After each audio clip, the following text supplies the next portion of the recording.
Good morning, Rabbi Sai. Mordechai from Moshe Weinstein. I saw this car in Yerushalayim.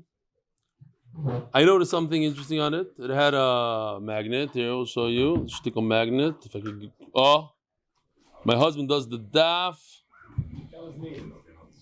It was you, huh? So I thought it wasn't you. I thought it was your brother. Why? Because listen to this. It says over here, he tells me that his father helps Eli Stefansky. I asked him who's his father. He says, Avi Kamiansky. So, Kaminsky. I thought he's like my best friend. Because the truth is, it seems like I know him. Every single day I hear his name. And it gave me a lot of regesh. Kitzer, Talmid Mahar cruise, it says. Talmud all the way from the cruise, Nidarim. Now, the Shaila is, Zevi, and I said this last night, if it was Shaya, I could chap. He says, my father. But you yourself do the daf. You say, I do the daf. So it's also because you don't do the daf, you just daven here. Okay, fine, I got it. For now. This Rabbi Yisai gave me a lot of regesh. My son Yisrael and I are currently spending Yeshiva week on a road trip from Phoenix to Los Angeles. This is Mark Ashkenazi. While cruising Route 10 through Arizona, California desert span, we spotted a sign for Desert Hot Springs. I immediately recalled that one of our daily Zoom attendees is Jeff Rosenberg. When he joined the DAF, he told me that he lives here. Jeff is doing the DAF at least 2-3 years with us. I remember Jeff, I think it was like maybe 2 years ago, he bought a sukkah. It was like a big thing to buy the sukkah in Desert Hot Springs. Listen to this. He's driving down the highway. What does he do? He gets off the highway and he calls Jeff. It was super nice to meet him. How quickly an hour goes by when you meet another MDY in middle of the desert. Mark Ashkenazi. Your belly? It's like meeting somebody in the middle of Panama, says the Shkoiler of his throat. You did okay over there? Great. Huh? Good food. Did you get him back? Is he back in the daf? What's going on with Michael Cohen? He's going stark. Okay. Your belly? You've been mentioning different stories and pictures. Who's that? Mark. Shalom Aleichem, Mark. Tell me the truth. Did you think about visiting before you saw the sign, or was it spontaneous? Spontaneous? That's unbelievable. MDY, Mishpacha. He chapped at this Mishpacha there, he got off and met the Mishpacha. Yishkoyach, Mark, seriously. Barabim, thank you for keeping up. Who's this? Rabbi Yossi Klein is here. Rabbi Yossi, come, sit down. They just finished Shachar, so come sit down. That's why it's a little balagan over here. We never. Oh, now I hear you. Shalom Aleichem, Mark. I was about to warn you that Yossi Klein was on the way. Listen, now I noticed something. This is the first time somebody on Zoom is able to speak, and now I realize it's you that don't allow anybody to speak. You only allow yourself. You Valdik. I know a guy. But anyways, it was unbelievable meeting Jeff. Everybody on Zoom knows him. Yivaldik. Hi, Jeff. If you're watching now, I don't know. Do you see Jeff on Zoom now? Okay, we go weiter. Yishkoyach Mark, seriously, Yishkoyach Mark for keeping up with all the guys and keeping them in the mishpacha. It takes just a few individuals like yourself. Makes the whole thing come together. Like Yossi Klein. Yossi Klein also calls up people, seriously. Calls people, we met, this, that. Come, sit over here. Stop with that nova. Give me chizuk. You've been mentioning different stories and pictures of learning the daf on a cruise. My Rachael Eisenberger and I were on a spectacular cruise recently which had fresh kosher service, food, plus a shul set up. I was able to learn the daf on my balcony when we docked at 4 locations and watched you on our phone from the Bahamas, Honduras, Cozumel, and Costa Maya. I Baruch Hashem didn't miss a day. It can be done. By the way, we were Baruch Hashem zoiche to have our granddaughter Ricky Rothman get married this Thursday to Talmid Chacham Moti Birnbaum in New York. Respectively, Talmud, Rabbi Yisrael Rothman, Yona's father. He's a good friend of mine. Here he is. You can see the other balconies in the picture. It's cool, this picture. It's not like a picture in the background. Those are many balconies on the cruise ship. In honor of my husband Dov Eisenberger's birthday, I think that sponsoring a day of Daf would be such a precious gift for him. Your ability to relate to, capture the hearts and minds of so many people has influenced Dovi to commit to doing the Daf, brought your voice into our home. Dovi is a selfless and giving individual. He's looking to help and do for others. Amazing me in all wives of MDY. Take a note how you write a letter about your husband. Dovi is a selfless and giving individual, always looking to help and do for others. Amazing me in all that he does. What a chizik. Supporting us and being so involved and engaged in every aspect of our home and children's lives. His commitment to community service keeps expanding. He's a tremendous role model for all of us, embodies the principle. My wish for Dovi is that Hashem should bless him with continued strength, time, and resources to be even a bigger Baal Mitzvahs. My additional wish is that each part we are all doing for Am Yisrael, whether we're learning, davening, Tehillim, Chesed, Tzedakah, supporting the IDF, will bring a swift geula and an end to this war. We'll be zechus to see the hostages return home safely. Am Yisrael Chai.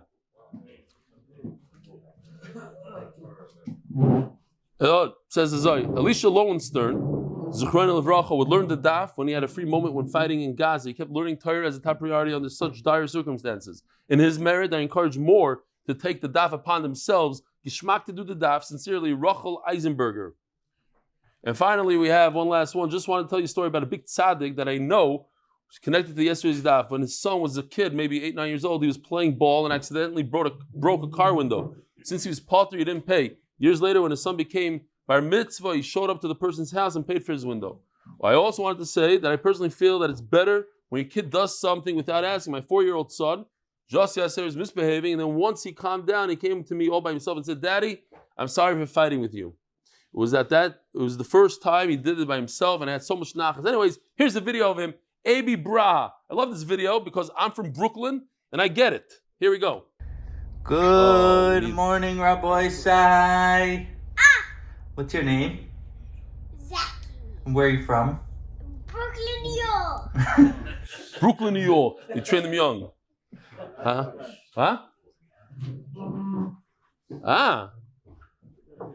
He has an Hag Chadash. He's a good shayla. He's from Brooklyn, New York.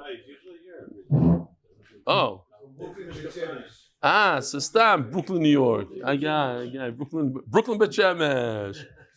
The color of the month, anonymous from Lakewood, Refuah for Tinuk Ben Malka. The Sotah for the unity of Am Yisrael. Parnas HaChodesh, last day. Ahron Fraiman, it should be a zechus to rebellion for continued siyadta, dishmaya, and teaching Torah to Klal Yisroel. Thank you, Ahron Fraiman, Yisher Koyach. And the Parnas HaChodesh, last day. Lili Nishmas Kol Chayeli Tzahal Shenaflu Al קידוש Hashem. In memory of Binyomin Airley from Anonymous in Manchester, who joined the shiur at the beginning of Sotah.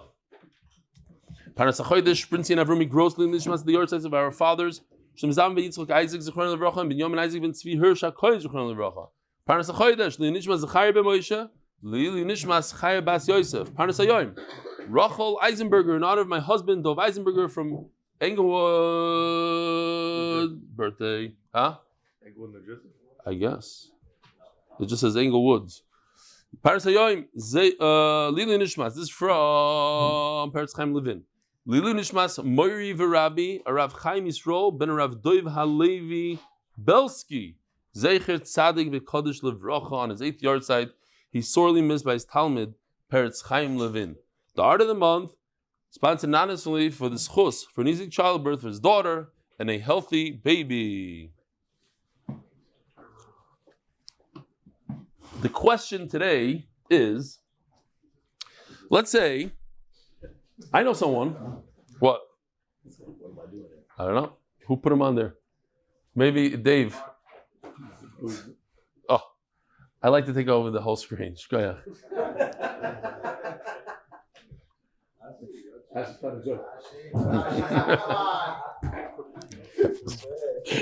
You're on a roll, not me. You're on a roll. I'm thinking about going to Florida soon, and for 2-3 days, and I'm looking for a replay. You ready to take over? Okay. No, we don't know. It's HaKadosh Baruch Hu will decide. So I know somebody personally, not my daughter. so I'm not hinting here. I know a girl who received from her father a nursing home when she was like 16, 17 years old, a nursing home. And then she got married. So that's called nichse melug. She comes into the marriage with property. And the halacha would be that the husband gets all the profits of the nursing home, but the nursing home still remains under her name. It's her nursing home. So the nursing home is the guf, the profits are the peros. And now here's the question. What happens if the wife decides to sell the nursing home? Is it a sale or not a sale? The fact that the husband gets to keep all the profits, is that just a benefit of his, or does that show that he actually has some ownership here? What happens if the husband sells? Anybody? What if the wife sells the nursing home during their marriage? Does it work or not?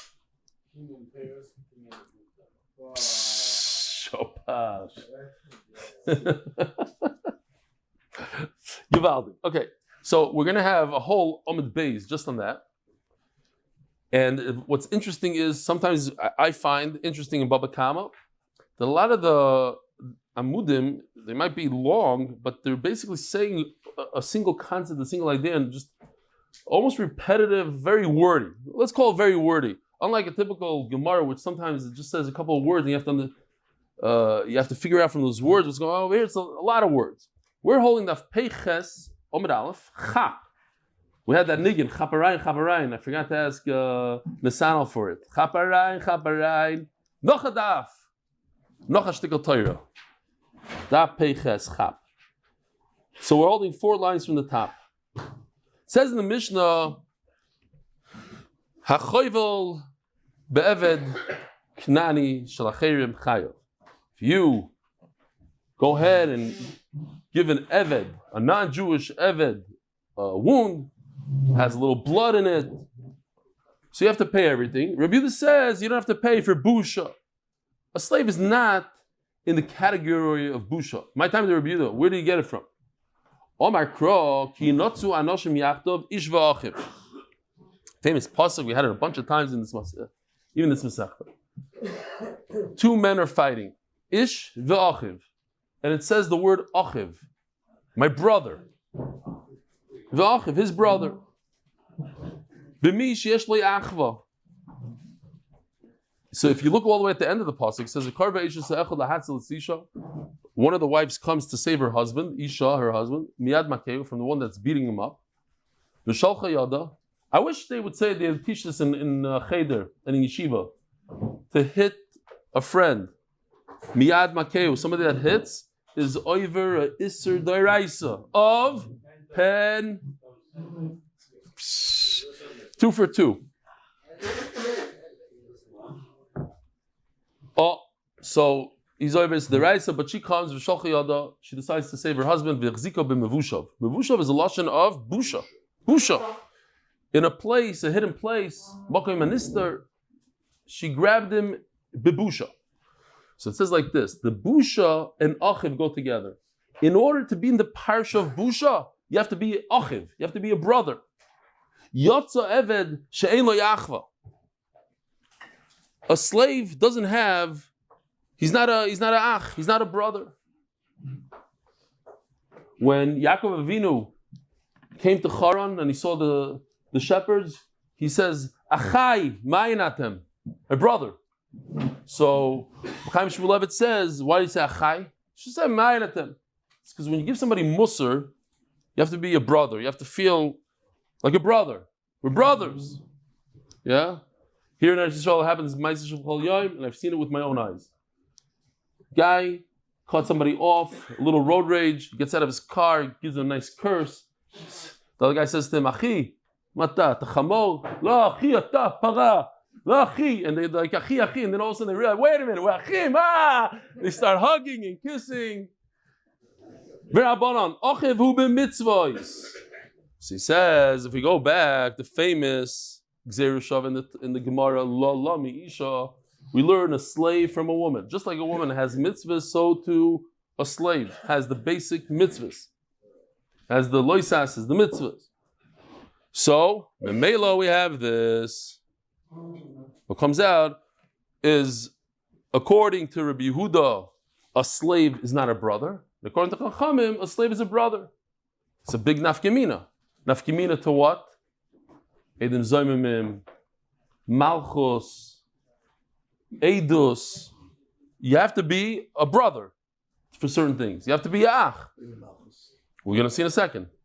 The Gemara, this is Amud Aleph here. Very, very simple, very easy flowing Gemaras. That what? Again, Rabbi Yehuda says a slave is not a brother. Chacham say a slave is a brother. So now let's go through it. If two people come along and they say, this slave, we saw him kill somebody. Come two other people and say, no, you're with us on a cruise ship. What should we do to those two Eidim that lied and said that the slave killed somebody? They're Eidim Zayimim. So typically speaking, if that testimony was for a regular Jew, they would kill those two Eidim. Vasisim loikasher zamam, you have to kill them.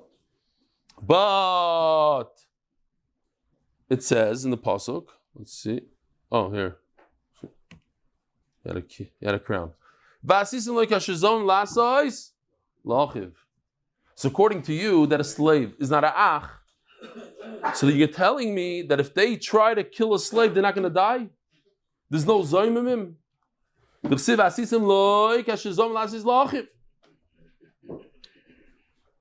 Omarava, you're right. Typically speaking, you're right. He's not an ach, and he shouldn't be in the parish of Azama.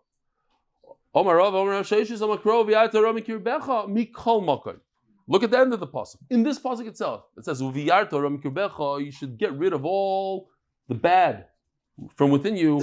That means people like this that try to kill slaves for no reason, they lie, and in fact, it was proven that they were on a cruise at the time. Get rid of them. Kill them. Even though he's not ach.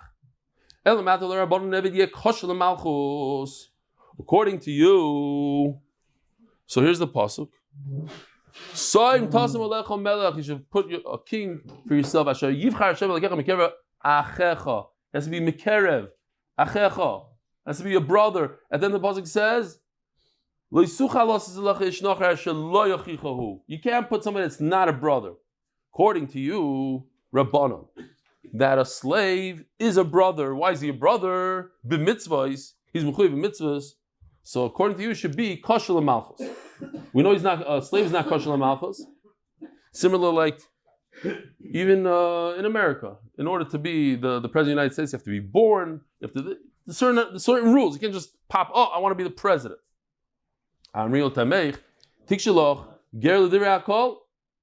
What about a ger, a convert?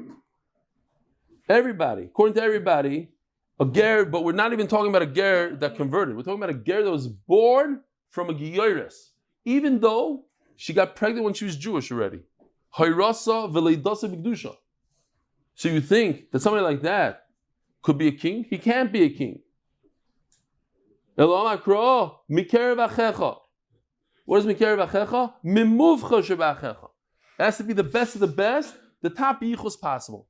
To be a king, you have to have the top yichus. Can't come from gerim. Have yichus? You have yichus. Well, generations later, generations takes a few generations. The first generation, not.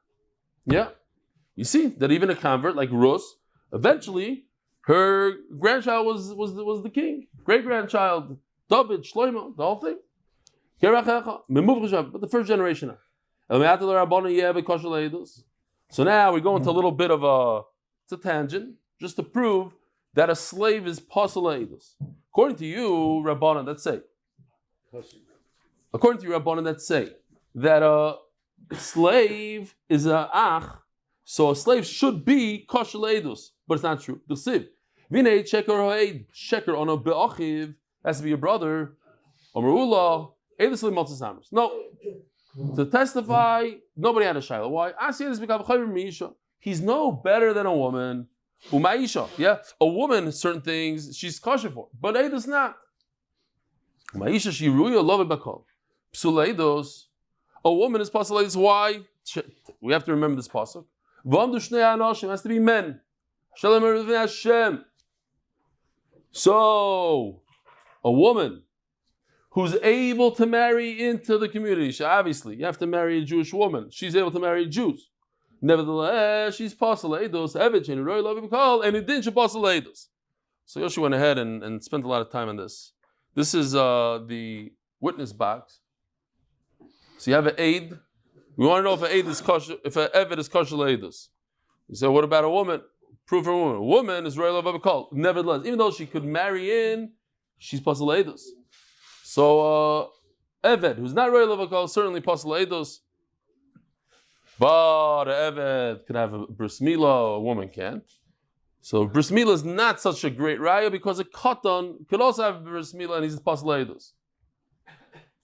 And then we say, okay, yesh nevi mitzvahs, any mitzvahs, and we're going to go in a circle now.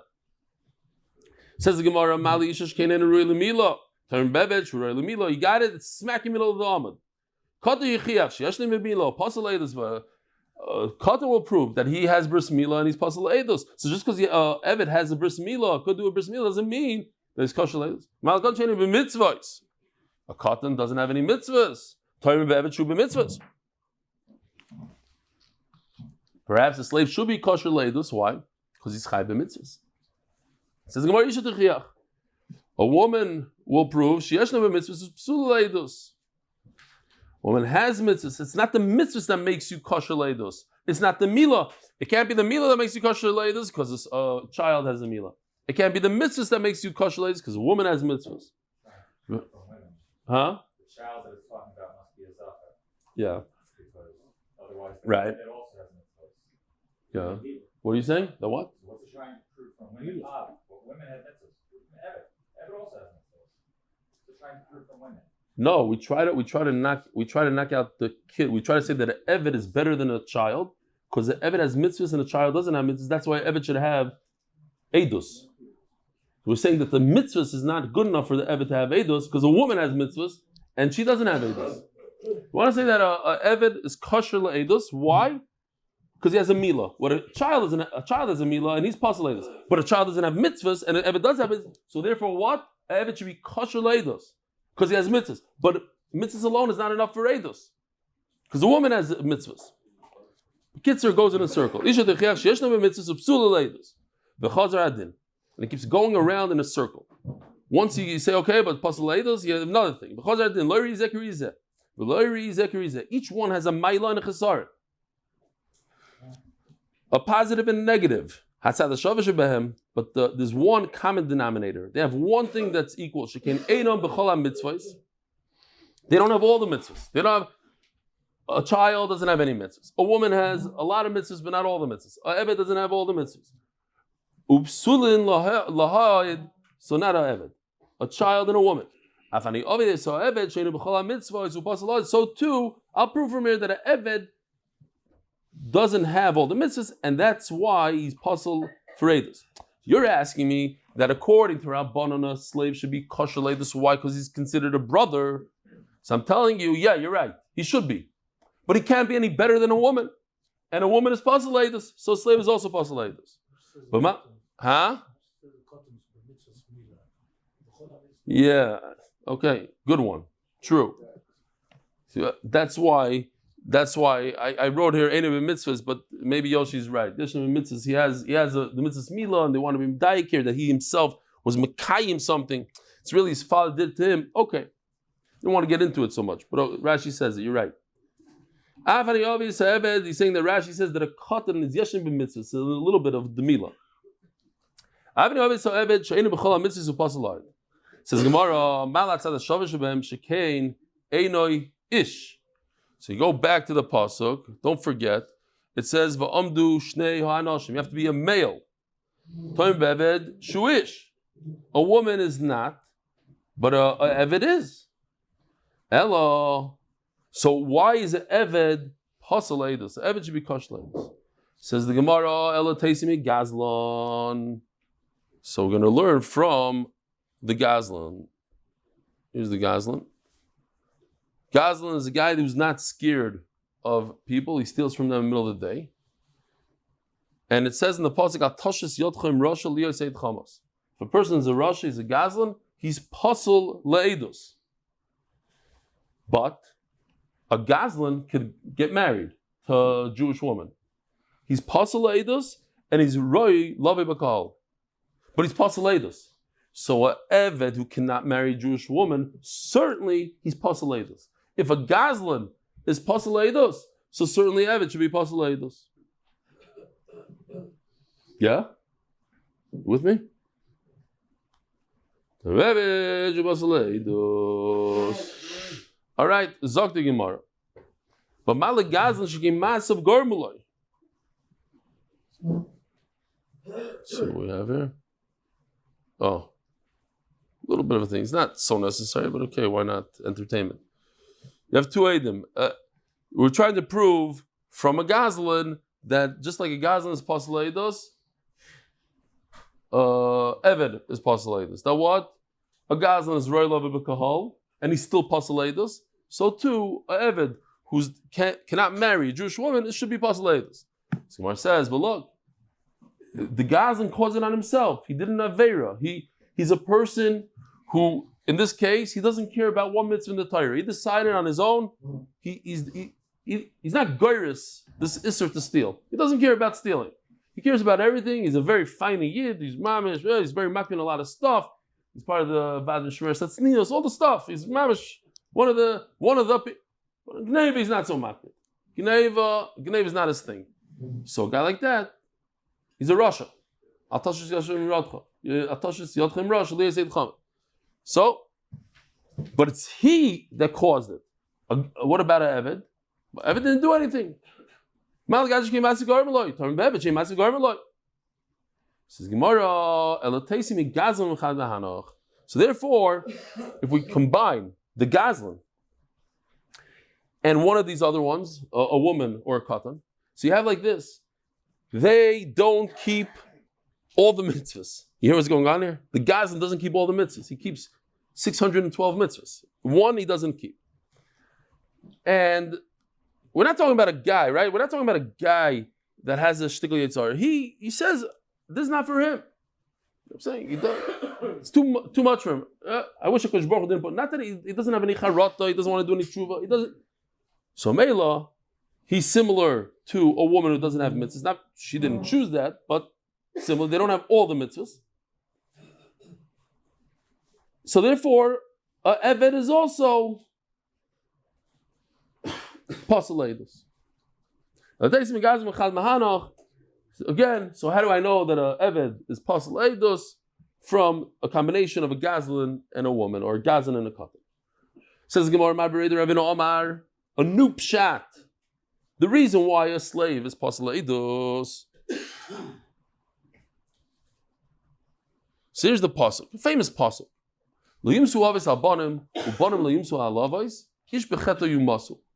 So, me personally, I don't know how you would read the pasuk. I always thought, but I'm wrong. Just tell you my silly pshat. I just heard recently that in certain countries, Arab countries, if let's say somebody murders somebody and runs away, so they get a hold of the family and they shecht out the whole family. Why? It'll stop people from murdering. They won't. If they murder, they won't run away. They don't want to put their whole family in. So the pasuk says li'umsu avis abanim. Maybe no, that's not the pshat. So in Sanhedrin they say pshat is. The pasuk is saying a very simple thing, that two sons cannot testify against the father. Okay, you can't be a relative and testify against your father, and a father cannot testify against his son. But it's not meduyik in dikta. If that would be the pshat, then it would be better if it said lo yumsu avos al b'neim, because a father shouldn't die because of his sons, because of the testimony of his sons. Al b'neim, banim seems like a far-fetched thing. Sons, a father shouldn't die because of sons. Not because, it doesn't say because. Testimony b'neihem, because of the sons. It's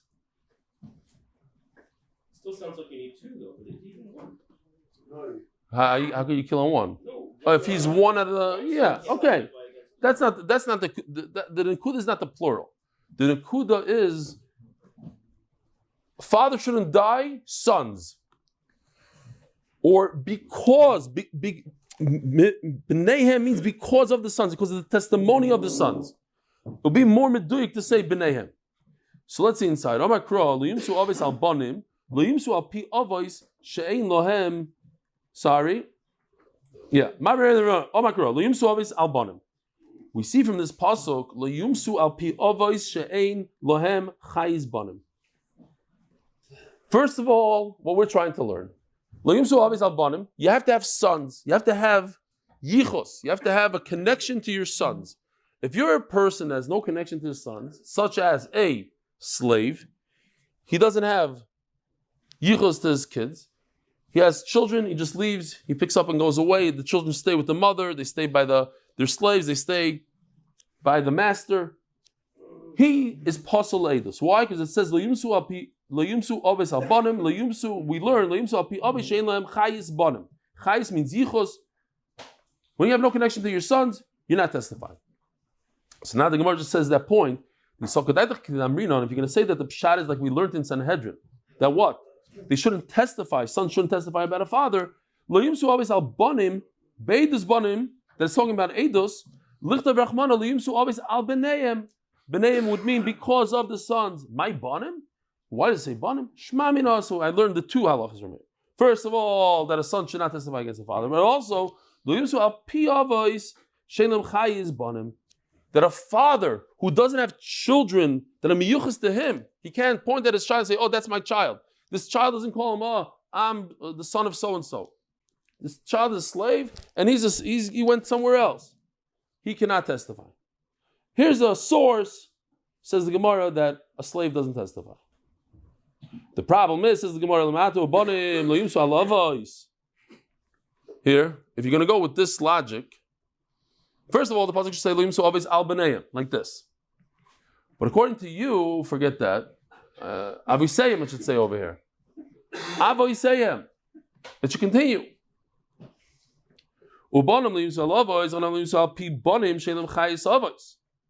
According to you, the continuation, and it doesn't say Avisayim.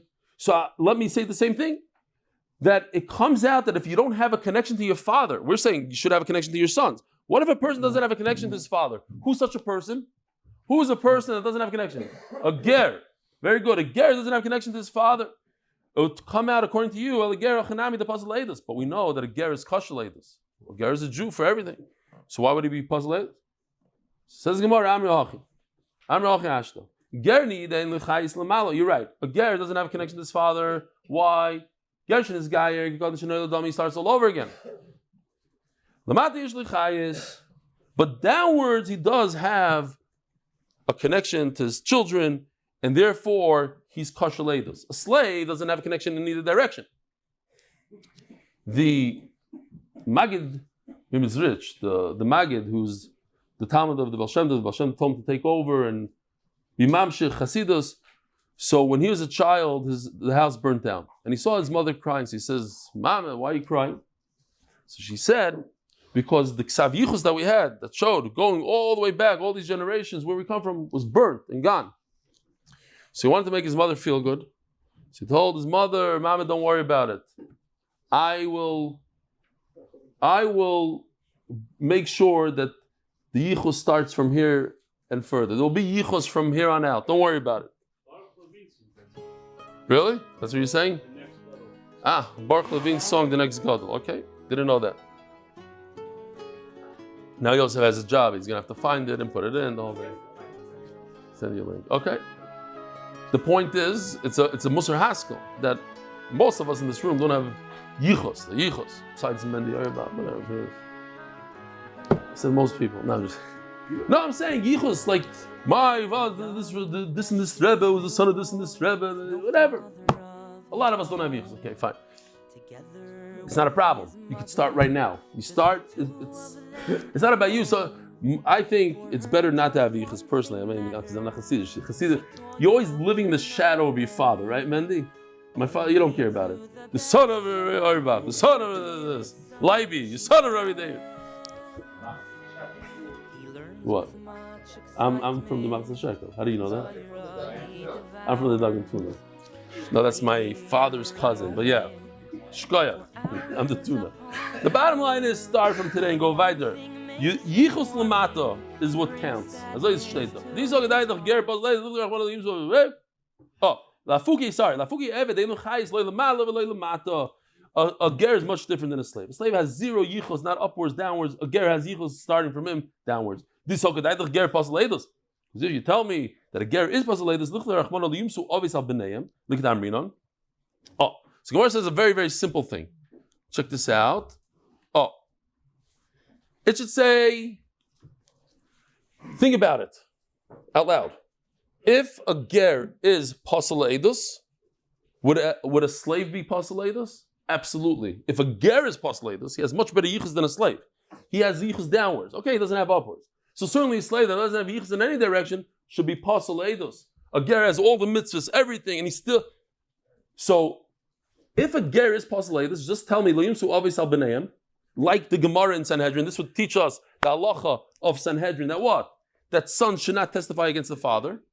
And then it should say ubanim loyimsu al avos. From that I said, when it says avos and not avisayim, I say that it comes to say that you have to have connection to your father. And if you don't have connection to your father, you pasaledos. And that would be a perfect pasuk. Because the first part of the pasuk will tell me the halacha from Sanhedrin, that you can't testify against the father. The second part of the pasuk will tell me the halacha that a ger is pasaledos. And from that I'll know that an eved is also pasaledos. If a ger is pasaledos, certainly an eved. So why does it say like this? Why does it say lo yimsu avis al b'neiim and lo yimsu al avis? To teach us that a ger is kosher leidos. Let's see it inside.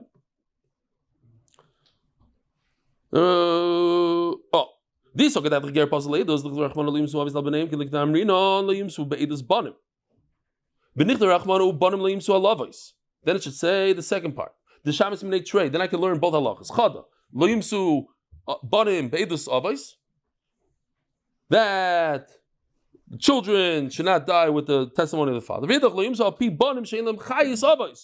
other words, a ger would be apostle. Ve'eved, and how would I know a slave? If a ger is apostle, certainly an eved.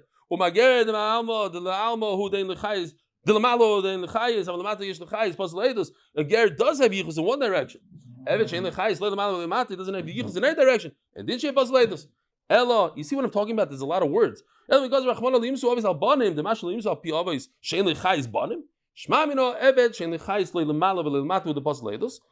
from here only a slave is pasaledos, not a ger. Since a ger does have yichus downwards, kashaledos. Okay, but then I remain with one question. So it should say alavisayim. That would seem to exclude a ger. That he has to have a connection with his father, and a ger nebuch doesn't have a connection with his father. Halachically. And we just established that a ger is kosher.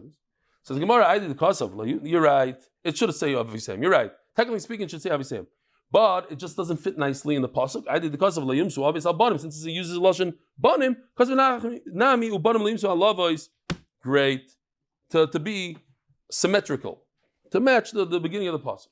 Brand new sugi Rabbi Sai. I see a lot of people kind of lost it. Now it's the time to wake up. It goes like this.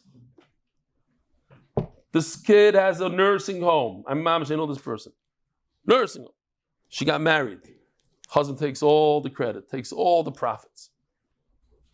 Does this girl that I know, does she have the right to sell her nursing home? So says the Gemara the Maisa. We said that if you see a cheresh shayter katan, you cross the street, you run away. Why? Because if they hurt you, too bad. They don't have to pay you. And if you by mistake trip them, they get you. So no matter what, they win. Stay away from them. Says the Gemara, he made the Rav Shmuel bar Abba. His name was Shmuel bar Abba. Magroino. He came from Magroino. She was married. There's a lot of Rababas, so it's a little confusing, but it's fine. The story is very simple. This woman was married to Rababa, second marriage. She had a son, Shmuel, from her first marriage. She didn't want her husband, her second husband, to inherit the nursing home. So what did she do? She gave the nursing home to her son while she was alive. Could she do that? The husband has all profits. He has payras. All she has is the document says, this nursing home is yours. She has zero from it. The fact that she owns the guf, is that enough to give it to her child? That's today's sugya. What's the problem, Lauren? I see you're looking at me like I'm crazy. No, I just want to know, are we talking about a katan child or a bar mitzvah child? It doesn't matter. Doesn't matter? No. You want to know if the child, how old the katan. The question more is not how old he is. Does she have the ability to give it to him? Whatever age it takes to get a Sotah, that's not the point. Okay, so that's something else. That's a different. When we get to the Hilchas Kiyana, it says the Gemara, she gave over the Nichse Melug, the nursing home, to her son. Then she was nifter. So we have a little problem. So the son goes and he wants the nursing home. He goes, Kamei, the Rabbi Yirmiyah Bar Abba, another Bar Abba, no relation. Rabbi Yirmiyah says the nursing home is the son's.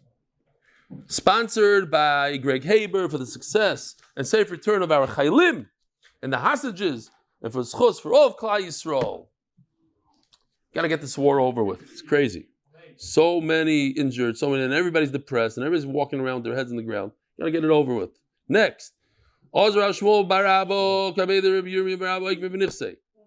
Ozar Rababo. Now the husband is upset. He just lost his nursing home.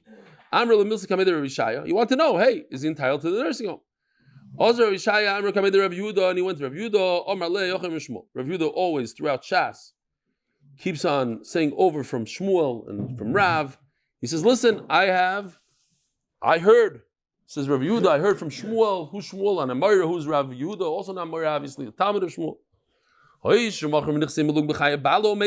a woman sells her nursing home while her husband is alive and then she dies, the nursing home goes back to the husband. So basically, you, Shmuel Bar Abba, give back the nursing home to Rabbi Abba, to the husband. Why? Because Shmuel's of the opinion, Kinyan Peiros Kinyan Aguf. What does that mean? The one who controls the profit of the nursing home, he gets to decide everything that goes on in the nursing home, who comes in, who comes out, he hires and fires, and he takes all the cash into his pocket. That's Peiros. When you own Peiros, you own the property. The fact that you're on the document, it says it's yours, means nothing. That's the shita of Rabbi Yochanan. Kinyan Peiros, when you have a kinyan of the profit, of the fruit, you own the whole property. And therefore, the husband in this case owns the profits. So nobody had a right to get rid of this property. The wife didn't have a right to sell it, even though it was on her name. It sounds terrible, but that's how the halacha. And we get it. He gets the property back. All we want to do from here all the way to where the lines get wide is say this simple concept: that if we paskin that kinyan peiros lav kinyan guf, that if you own the property, your name is on the deed. Even though you don't get any benefit from the property, you're the woman who owns a nursing home, and it's a big glick. You tell people, I own a nursing home, and people ask you, how much profit do you make? You say, 0. My husband makes all the profit. You are the owner. Your father gave it to you as a gift. It's yours. And if you decide to give it to your son, it's a good sale. That's how we paskin. And if that's how we paskin, so therefore, this mother who gave the nursing home to her son, Shmuel Bar Abba, he gets to keep the nursing home. End the story. What does the parent the Balgats, right? Mm-hmm. Balgats, Yeah. so does that count as what the Isha has to give him as working? It's my siyadta, not my siyadta. Okay. Good kasha. Now we go moving on. It's a good kasha. He wants to know if that's considered my siyadta. My siyadta, any zolchem, any oisv, any zolchem. Fine. Different sugya. Next time. Amrok hamed Rebbe Amrlo. So he says, I know masnisi yadana. I don't know what Shmuel says. I have something better than Shmuel. Shmuel's an Amora. I have a brisa. I go with the brisa. It's not. What? Mishnah. Oh, Masnisa. Mishnah. You're right. Thank you. It says over here on the side, Masnisa. You have to say Tzachloimer. Masnisa says Rishad. You're right. It's a Mishnah. This nan it says a Mishnah here. This nan.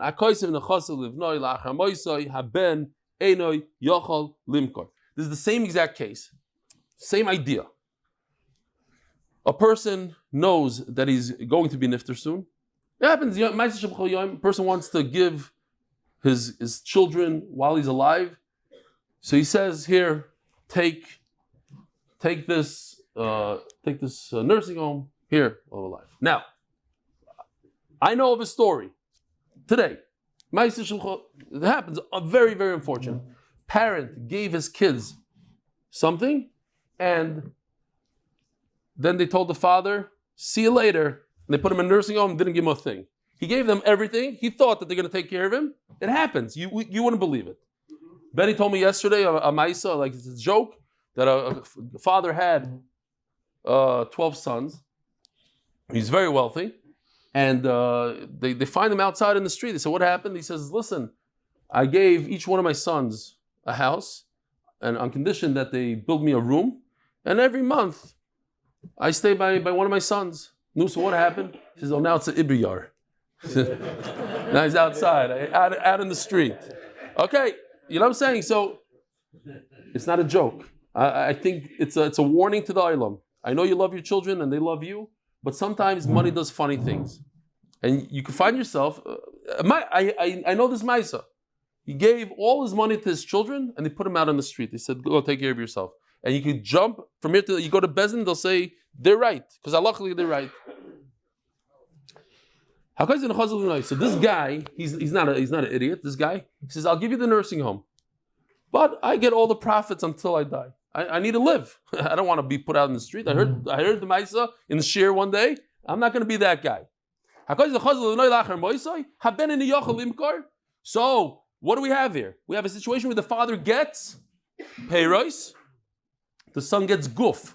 The son is on the title. Could the son sell the nursing home?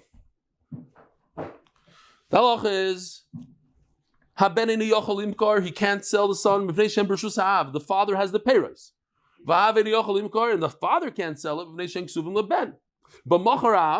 But if the father sells, what is he selling? He's selling the rights to the profits. Okay, he could sell the profits until he dies, then it goes back to the son. If the son sells the nursing home and he owns the guf, then it goes to the buyer after the father dies. Wait a minute. It says here that when the father dies, the sale is a good sale retroactively. It's always a good sale. Oh, and here's a massive קידוש. Let's just jump to this case real quickly. We're running out of time here. Very, very simple. You have a father and a son, right? The father's with the white beard. He gives the son the guf, the whole karka, and he keeps himself the peiros, the produce. The son goes ahead and sells the nursing home, sells the fruit. And then the father dies.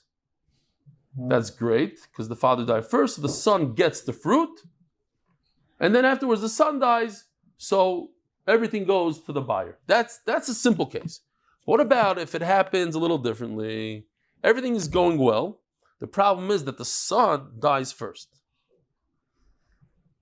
Mesa ben, and then Mesa av. Okay, I think I messed it up a little bit. But the point, you get the point. The point is that the son died first. The son never had possession of the fruit. He only had possession of the guf. Does that also count as a good sale? Says the Gemara, yes. According to the Shlach, it doesn't matter. What does this tell us? Rabbi said, what does this tell us? The fruit means nothing. Profits mean nothing. What matters is whose name is on the deed. Since the son is on the deed, it says his name on the deed, he could sell it. You holding with me, guys? Rabbi said, I got to tell you, I'm thinking about this the whole show. I got to spit it out even though he's going to kill me. This tzaddik right over, and I said it before, I got to say it again. Tzaddik, since he started doing the daf, he does chazara every Shabbos. In other words, he gives up his nap. He doesn't sleep on Shabbos, which he used to, and he loves sleeping on Shabbos. He learns all 7 daf again on Shabbos. Rabbi Stengi also does that, right? So there are people out there, we can learn from them. We can get chizik. I don't do that. So, shkoich Rabbi Yossi. I had to get it out because I was not concentrating. Thinking about this over and over. No, people like Rabbi, what's his name from Manchester? Koss. He says, Daf didn't change his life. But here, changed his life. He says, he's doing chazara instead of shlufen. He's doing positive things.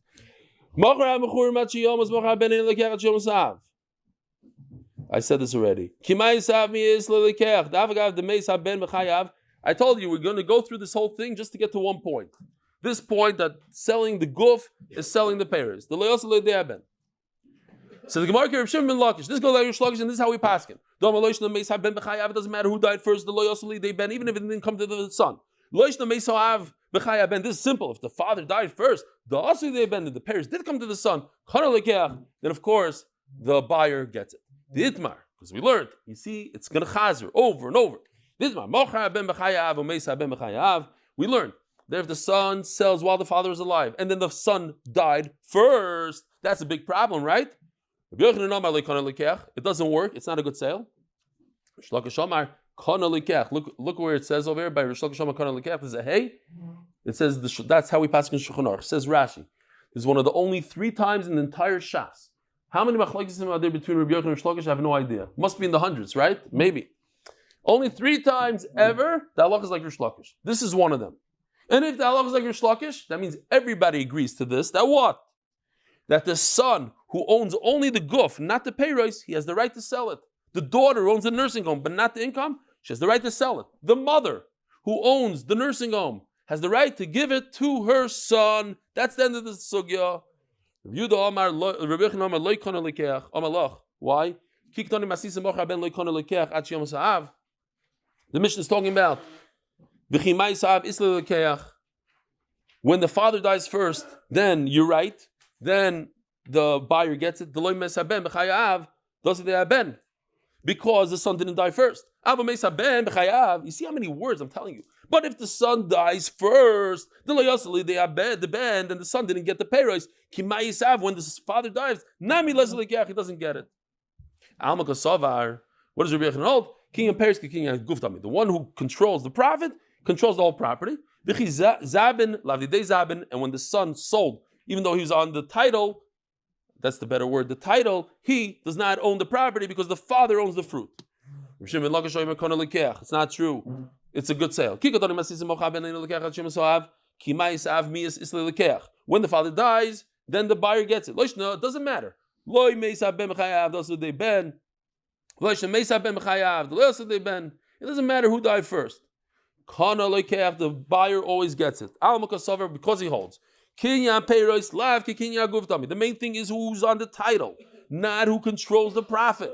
And the son, he's on the title, so he has the right, he's entitled to sell the titled property. Everybody holds like Rish Lakish that the main thing is kinyan aguf. The Kamer Rabbi Bava Yisok Daitach kinyan Peres kinyan aguf zami. Ki ma'isav u'ma'isa ben b'chayav amay isle lekeach ki gozaben hay. When the son sells it, lav didei gozaben el lav. Okay, we do it again. Shmamino kinyan Peres lav ki kinyan aguf dami. And therefore, if kinyan Peres lav ki kinyan aguf dami, that means it's counterintuitive a little bit. It means that kinyan aguf is what controls everything. The wife who's in control of the guf, she has the right to give it to her son and not to her husband. So they brought this back to Rav Yehuda. Rav Yehuda is the one that said in the name of Shmuel that the wife gets it, that the husband takes it away from the buyer. Do not prove anything from a wife who gives away her property to this Mishnah, which is talking about a similar case, but it's a father who's giving to a son. And a father who gives to a son is different than a mother who gives to her son. Why? If you're going to tell me that reverse, the case where it's not Nagia. I did this one by mistake. This is where the father, this one over here, I showed this by mistake before, but this is the case I want to show now, where the son gives to the father. When a son gives to the father, it's the reverse. That the son, let's say, Lo Yalenu's son knows he's going away from this world, and he doesn't want his own kids, and the Gemara is going to, he wants to give whatever he has to his father. Okay? So what does he do? He gives his father the guf. It's the reverse of before. Before the father gave the son the guf. Now the son is giving the father the guf, but the son has to live a little bit. So he takes for himself the peiros. So in that case, Rish Lakish is going to say, even if the father dies first, like in this case, the son, the father gets it. The father yarshins it even if he died first. Right? Like in our case, even if the son died first, the son gets it, and it's a good mechira. So in this case, it's the reverse, where the son gave everything to his father. Okay, that's just to be confusing. But the point is very, very simple. He says that when a father gives something to the son, whether you say kinyan peres, lavke kinyan guf, or kinyan guf, it doesn't matter. I want my son to be able to sell to whoever he wants. What's the difference if he sells it after I die or before I die? I want my son to be in control over here. It's normal for a father to give a son and to let his son do whatever he wants. But in the case of when a mother gives it to her son, you can't say that. Why?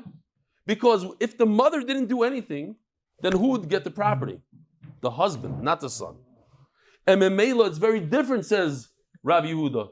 Shmuel said that when a mother gives it to her son, the husband takes it away from him. Because that's not normal. Over here, where it's normal for a father to give it to the son, and he wants him to enjoy it, and he doesn't care when he sells it and how he sells it. He knows that eventually he's going to sell it. So he gives it to Madai to the Hachi. Really, you say kinyan peros is kinyan guf. Very good. But over here, I want the sale to be chal, but not by the mother, because the mother is different. Because without her giving it, it would go to the husband. But it doesn't make sense what you say. You say, oh, if it was in the reverse where the son gave the father, you're right. But if the father gives the son, what's the difference? They're both inheriting each other. A father inherits a son when there's no other yarshim to the son. He's a young guy, let's say, doesn't have any kids. And a son inherits the father. So what's the difference? Elo, so he says, the pshat is, so late. Elo, we got to finish here. We'll just do, okay, we'll just 2 more lines. So what he says is, what happens is that the son, the father, I'm sorry, the son who gives to the father, he has children. He doesn't want his children to inherit. You hear what's going on here? He's a bad guy. He's in a fight with his own children. So he wants to give the inheritance to his father. He's trying to get away from the halacha. He's trying to get away from the norm. Just like you said, the norm is for a wife's property to go to the husband, and she's trying to get out of the norm. Over here also, it's trying to get out of the norm, so therefore it is similar to the Mishnah. So too, the father wants to give it to one son and not to the other sons. Okay, so we'll go back tomorrow. Rabbi Isai, have a wonderful day. We'll say Shir Amalis. Shir Lamalos.